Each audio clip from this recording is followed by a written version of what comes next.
आर्यन और भूत बच्चा भूतिया घर की कहानी।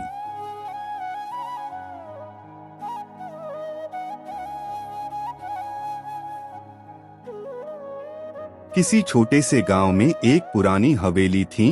यह कहानी एक बच्चे आर्यन की है जिसने वहां रहने का निर्णय किया। उसके माता पिता उसे सुनिश्चित करने के लिए बहुत सारे सवाल किए, पर आर्यन ने सभी बातों का बड़ी बेबाकी से जवाब दिया। मुझे डरने का कोई शौक नहीं है। आर्यन एक निडर लड़का था। वो भूतों की कहानियों में विश्वास नहीं करता था। एक दिन आर्यन ने वहां रहने का निर्णय किया और उसके माता पिता ने उसे वहां रहने की इजाजत दे दी। हवेली में नई शुरुआत के साथ आर्यन का स्वागत हुआ। पहले 2-3 दिन तो सब ठीक था, पर एक रात आर्यन ने सुना कि रात के समय वहां कुछ अजीब आवाजें आ रही हैं। धीरे धीरे उसके मन में अजीब ख्याल आने लगे कि शायद वहां भूत हो सकते हैं।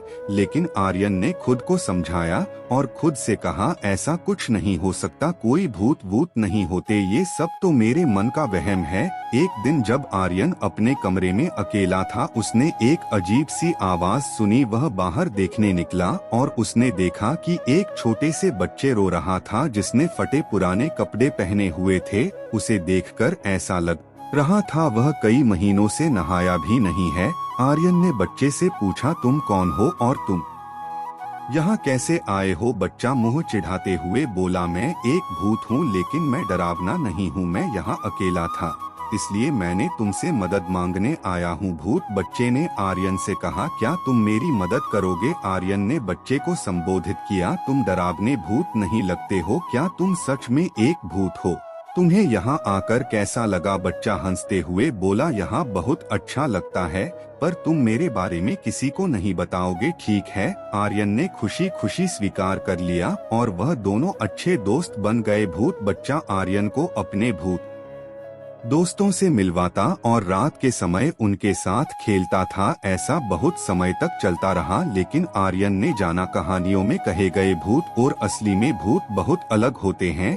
ये इतने बुरे नहीं हैं जितने कहानियों में बताए जाते हैं। एक दिन गांव में एक बड़ा मेला आया। आर्यन और भूत बच्चा भी मेले में गए। वहां उन्होंने एक ज्योतिषी से मिला। ज्योतिषी ने आर्यन के हाथ को देखते हुए कहा, तुम्हारे पास अद्भुत शक्तियां हैं, तुम भूतों के साथ बातचीत कर सकते हो। आर्यन ने कुछ कहा नहीं, क्योंकि उसने भूत बच्चे से वादा किया था वह किसी को नहीं बताएगा। इस बारे में आर्यन को बहुत अच्छा लगा कि उसकी दोस्ती भूत से उसके लिए कुछ स्पेशल हो सकती है। उसने भूत बच्चा को गांव के लोगों के सामने लाकर कहा, यह मेरा दोस्त है, एक खास भूत जो अब बहुत अच्छा है।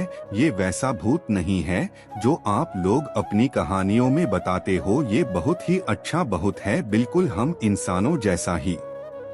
गांव वाले पहले तो हैरान हो गए, लेकिन आर्यन के समझाने पर सब समझ भी गए और बहुत खुश हुए कि उसने एक भूत को दोस्त बनाया है। भूत बच्चा ने सिखा दिया कि हो गई और वो भगवान के पास खुशी खुशी चला गया। आर्यन का दोस्त एक भूत बच्चा। इस कहानी से हमें यह सीखने को मिलता है कि हमें दूसरों को उनके असली स्वरूप में स्वीकार करना चाहिए, चाहे वे आपके साथ जैसे भी हो। डर और भय छोड़कर हमें दूसरों के साथ सहयोग और मित्रता की ओर बढ़ना चाहिए। इसके रूप में आर्यन ने दिखाया कि हमारी आत्मा में डर का कोई स्थान नहीं है और हम अगर सच्ची दोस्ती से जुड़ते हैं तो हम सभी भूतों से जीवन को बेहतर बना सकते हैं।